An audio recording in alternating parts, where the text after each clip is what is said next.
Did you know that 55% of divorce rates is because of lack of intimacy? The research is shocking. And today, in today's episode, we are debunking the issue of lack of intimacy. Today you can wake up, husband or wife, and you look at your partner, and you're just like roommates. Best in the center. Welcome to forever. This is our perfect synchrony, like leather and feathers. No matter the weather, we can storm the umbrellas. Take a stroll in my heart. Let's take this further when I'm beside you, baby. See my stakes get better. Let me bet it all. Destiny vendettas. Rosy the emotional description of this love. I am yours, you are mine. The only thing that matters now. We are the Ekimas. Hello, family. Welcome back to another episode of Forever Together with the Ekimas. I am Ekima Emmanuel. Daphne Ekima is my name, and together we are the Ekimas. This week's episode is shot at Legacy Heights Apartments, located at Yanga Avenue in Bugolobi. If you are looking for a fully furnished apartment or just an apartment to get away as a couple or as a family, look no further than Legacy Heights Apartments, Bugolobi. They have ample parking space. They have a swimming pool. The rooms are spacious enough. As you can see, we are enjoying the spacious rooms. We are the Ekimas. Today we're discussing about compatibility. We're discussing intimacy, the different types of intimacy, and how you can keep your relationship burning. So, baby, what are your thoughts on the statistics?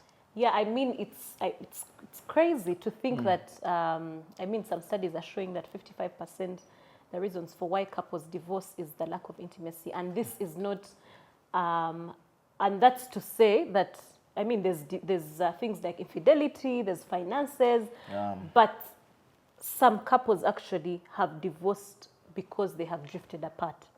That, there's no other reason. The person is not cheating, there's no financial issues, but we've just drifted apart, and that is what it is. Yeah, and it is quite absurd because for most people, really, they are living as roommates, and that is why this topic is very, very, very important. Many couples you find 2 years in, 5 years, 10 years, they are, just roommates and living together. So we hope that by the end of this episode, you are able to know, one, what causes couples, why is it important, one, based on the biblical perspective, but also what makes some couples seem to be more intimate than others. Yeah, we're going to demystify all of that. Yeah, so maybe, baby, you can share with us the scriptural backing on intimacy and where we derive it from as Christians.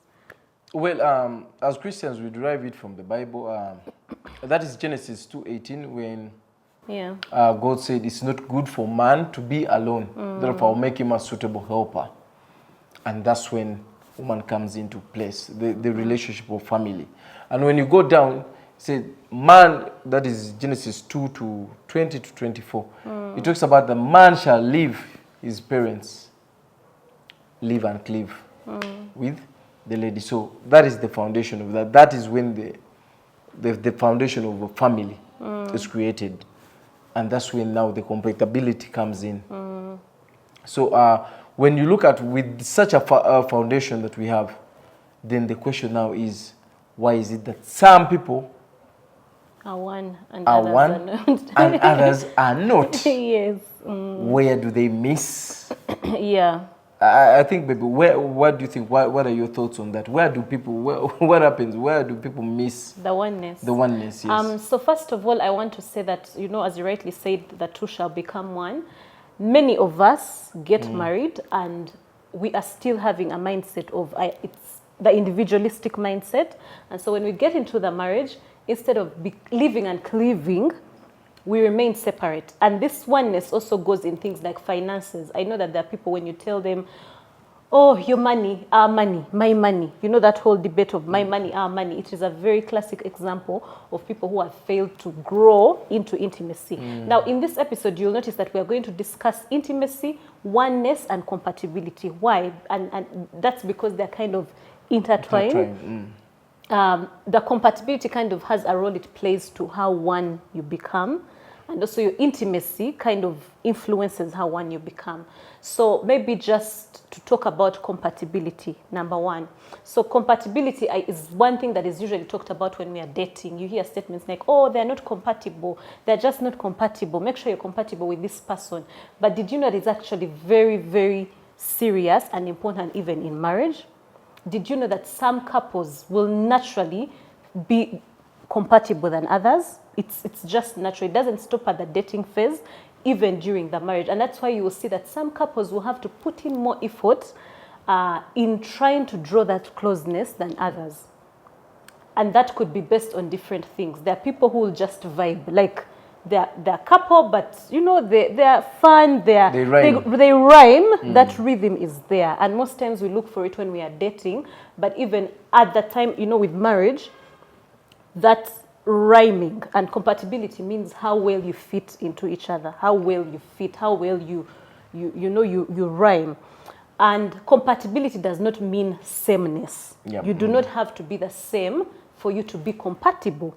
You can be different. In fact, some people actually, the saying that like poles attract, and unlike unlike poles. Is it unlike poles that attract? Unlike poles attract. Yes. So compatibility does not mean sameness, but it's just how well you fit. And how well you fit, oftentimes practically in the relationship sense, goes to speak to our needs. Now, when we go out to date, all of us know it, you are looking for someone who can meet your needs. I have a need, maybe I want someone who I can trust. I want someone who, it's our needs really. And those needs are what make us go out to look for someone that we date. Now, if that person meets that need, that person is likely to be compatible with us. So that is one on compatibility. Compatibility influences greatly how intimate we become in the marriage.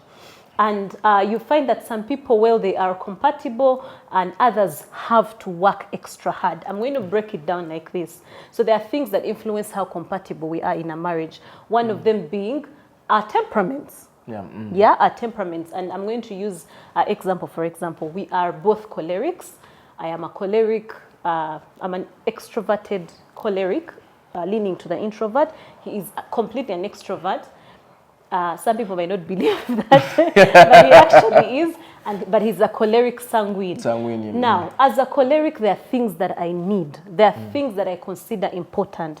I cannot tolerate someone who is not visionary. I cannot tolerate someone who is not, who does not think on their feet. And so the same as you.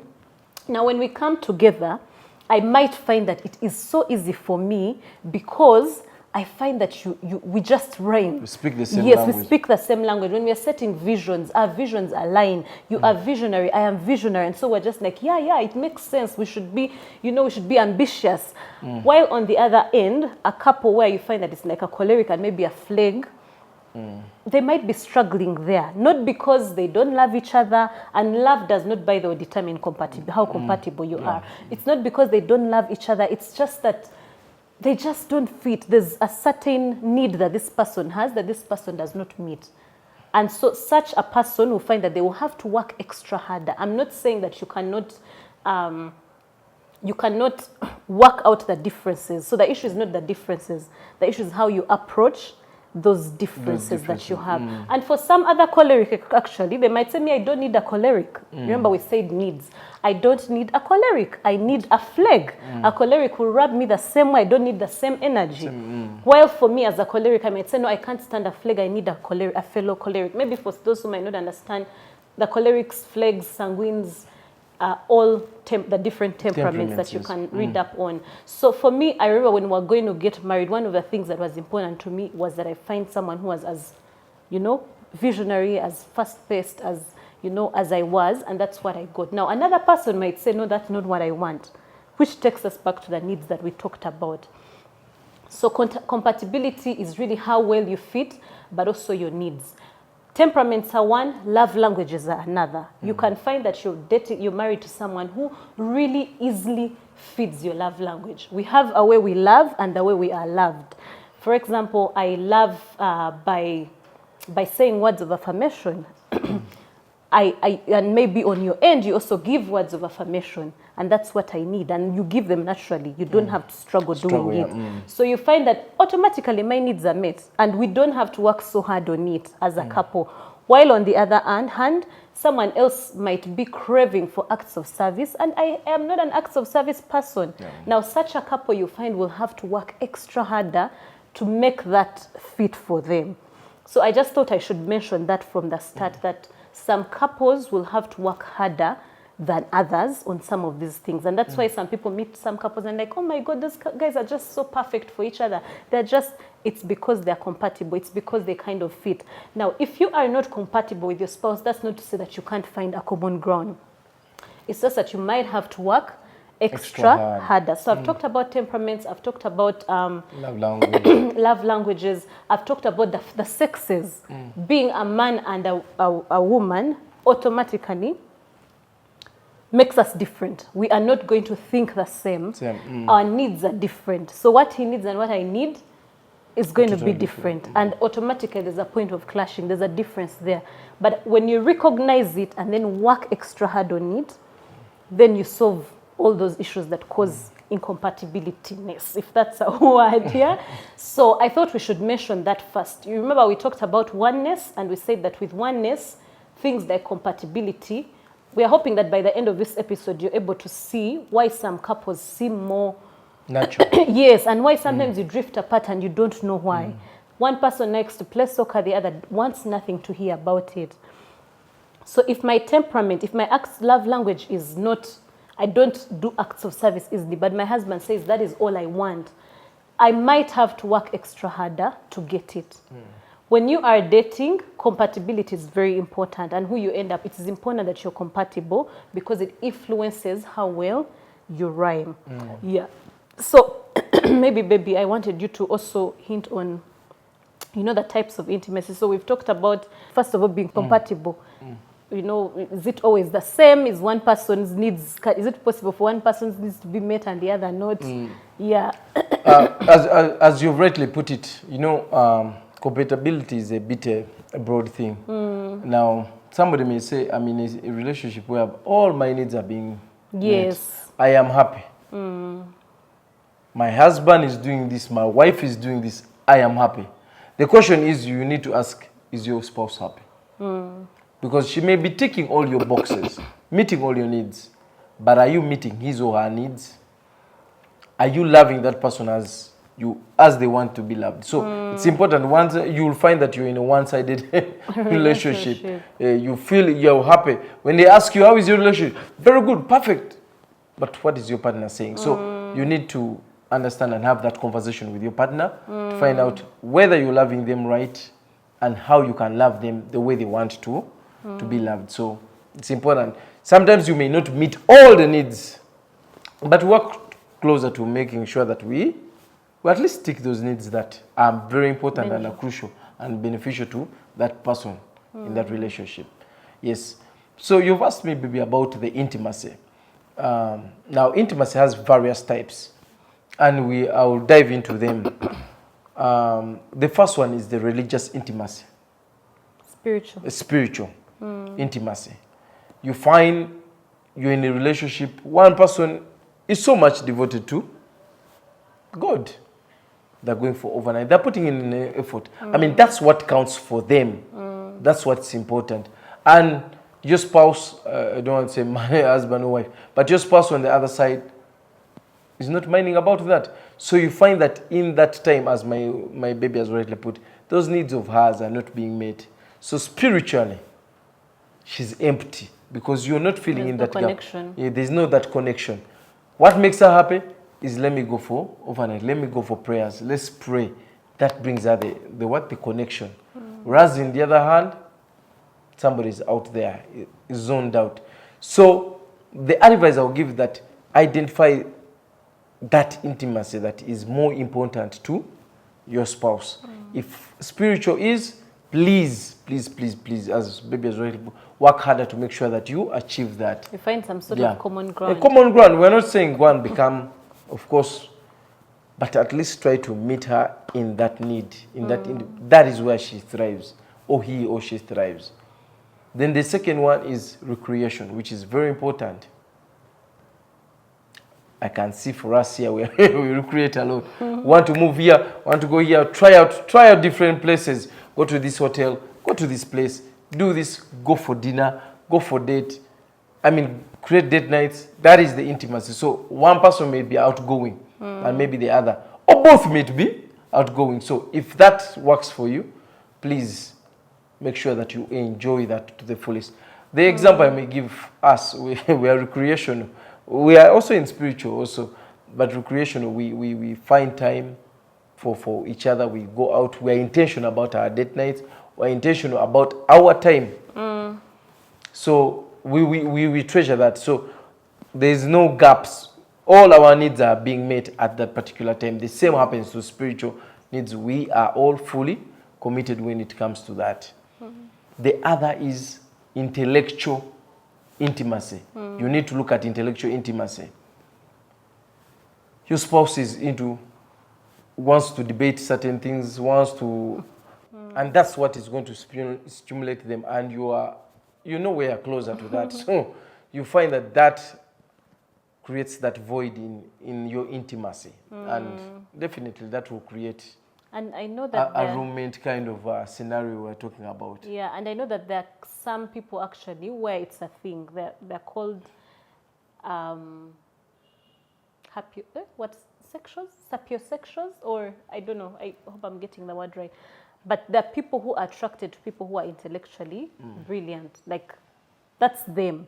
So if they marry someone who is not challenging them or who does not reason at a level that they want them to, sapiosexuals, I think is the word, that would definitely be a problem. And if you're in that situation, then you might need to work harder to meet your spouse halfway. Interest yourself in the things that they're doing.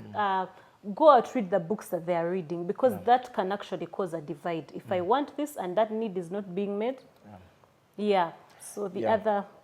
Yeah, so that's important to make sure that you look out for as baby as those materials and you try to meet your spouse somewhere. The other intimacy is emotional intimacy. Very key. Very, very important. And if you're not emotionally intimate or available for your partner, maybe something is happening, maybe during that time she's in happy moments, or he or she is sad, so there's that emotional void that you create, then you're not helping your partner. There are those that thrive in that when I was in need, my partner was there to lift me up. When I was thinking about this, I was down. When we were happy, it must not only be sad. When we were happy, my partner was there with me. So that is the emotional intimacy. So you must make sure that if your spouse is emotionally, she wants to be met through emotional intimacy, work towards that, work closer to that, and make sure that you meet somewhere. There's the last one, which is very important. I think it's the only type of intimacy. Yes, which people think that is the only intimacy. Intimacy is sex. No. I mean, you must, there is a criteria, it's called rises. Recreation, intellectual, spiritual, emotional, sexual. And there's a reason why the sexual is down there. You can't get the sexual intimacy without the others up there. My brother, my sister, you must work up, down, not down, up. So the last one is sexual intimacy, which most people think is the only intimacy. And when you talk about intimacy, everybody's like, yeah, we're intimate. We're having sex every 4 days in a week. So we have intimacy. So we have intimacy. That's not the intimacy. So we must work towards, you must work on the first one, on the recreation, on the intellectual, on the emotional, in whatever your spouse. So babe. Yeah, and I wanted to mention that, maybe also to add, is that the sexual intimacy, maybe just to hint more on it, is that beyond, it's not just that we are having sex. It is, are you having sex the way the person wants you to? Are you meeting their needs sexually? And those needs might vary. It is not that, I'm enjoying sex, I'm having, That's a strong point, baby. No, it is, are you having sex the way they want you to? And that means that you might have to have a conversation about what are your expectations sexually. And that is the same as, say, we talked about emotional. It is not about what you expect, it is how they expect it. How is, have you explored, what are those fantasies they have about sex? What are how deep are you really talking about this? And if you find that there's someone who is very, very passionate about one type of intimacy, it is not enough that you're offering them the other. If I want recreational intimacy with you, but all you're giving me is just emotional support, it's great, but over time I'm going to drift away. I'm going to have to find someone who will fit that. And what happens with most couples, how divorce comes in, is that there's something I need. There's a certain form of intimacy that I need from you. You are not giving it to me, and now I have to look for it somewhere. And we are not saying that each of these have to be done excellently, that, we must be having fun. It would be ideal if you can have all, but at least the most important things should fit. The most important things should fit. If it's sex that is important to your spouse, it should be available. And so that means you have to have that conversation. The other things that are not so important, you can even find somewhere else, maybe with friends, say recreational. You can find a way of fitting in those gaps if they're not that important. So yeah, this calls for having a conversation, but also being very, very deliberate in meeting your spouse's needs. That's the only way you find that you're not drifting apart.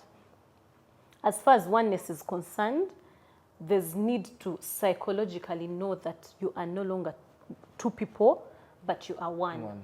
Be deliberate. Like we said at the start, some couples might have to work harder than others on their intimacy and how, one they fit. Things like finances. The reason why some people fight and say, for me, my money is my money, is because of different conditionings they've had.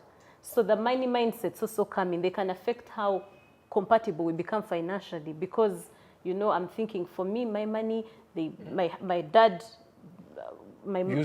used to frustrate my mother, never provided for her, so I have to protect myself. Now that will influence what you bring into the relationship. So it's important to have that conversation so that you are on one page. Yeah. Yes. So our take home, please, for anyone there, please do the marriage test. First, number one, the love languages. Get to know the love language of your partner. Do they want acts of service? Do they want gifts? Do they want quality time? Me and my wife, quality time is up there. So do they want words of affirmation? Please have that conversation. Do a test. Find out their type. Are they cholerics? Are they sanguines? What are they? So which one is dominant and which one is? And I believe whoever went through, who's married, I know you went through this during marriage counseling. You must have done that. But it's not bad to repeat and refreshen yourselves. Then the last one is have that conversation on intimacy. Look at rises as we have looked at it. What stands out for you? Do you want recreational intimacy? Do you want intellectual? Do you want spiritual? Do you want emotional? Do you want sexual? Which one is more important for you? Which one does your partner want? Have that conversation, and believe me, you will have a great marriage. Yes, remember, all good marriages have to put in the work. Yeah, so thank you so much for joining us in this week's episode. Until next time, much love from us. See you. Bye-bye. Destiny vendettas, rosy the emotional description of this love. I am yours, you are mine, the only thing that matters now. We are the Echimus.